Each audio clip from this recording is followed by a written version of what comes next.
Yes, I think we're looking at wildly fluctuating demand for pretty much everything. So certain things everybody suddenly wants: face masks, paracetamol, ventilators, and nobody wants t-shirts and automobiles and so forth. And normally firms plan their production a few months in advance. But that obviously isn't possible right now. But how do you reorganize supply chains on short notice? It's quite difficult. It's very hard to repurpose factories that made T-shirts to make ventilators, and so on and so forth. But I think the biggest problem we're going to see is the weaknesses in the logistics aspect of the supply chain. That is, the delivery people, the trucks, the ships, the people packing the things, the inspectors or the customs inspectors and so on. And these are really important people in the supply chain. What is this sense of rising food nationalism and export controls? Why are countries doing that? Well, there is that concern that staples we have no idea. This is uncertainty. How long will this situation last? How long will the COVID-19 crisis last? And the last thing you want is to have a hungry population who, find the price of staples, of rice, of wheat rising.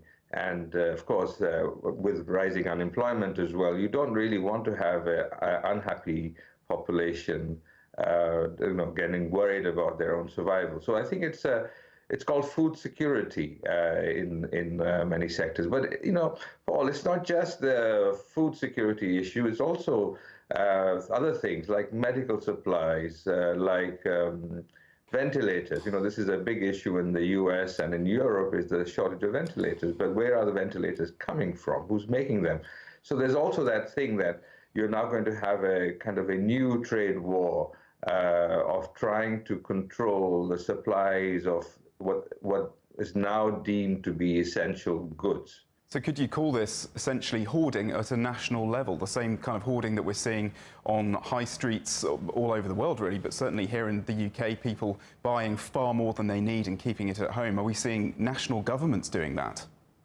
Yes, that's precisely it, Paul. I think we're going to see this phenomena grow, and we're going to see this. This is my factory. You can't have any of its output, and so on and so forth. And we can already see this because Trump has passed a bill which allows him essentially to nationalize or control production of factories for the national interest, which is to say, which is also going to be a problem because these factories might belong to German or Dutch or Chinese companies, and suddenly the ownership is changing. So it'll lead to a kind of tit for tat, kind of a new form of trade war, as everybody wants to control what they deem to be important for their national security.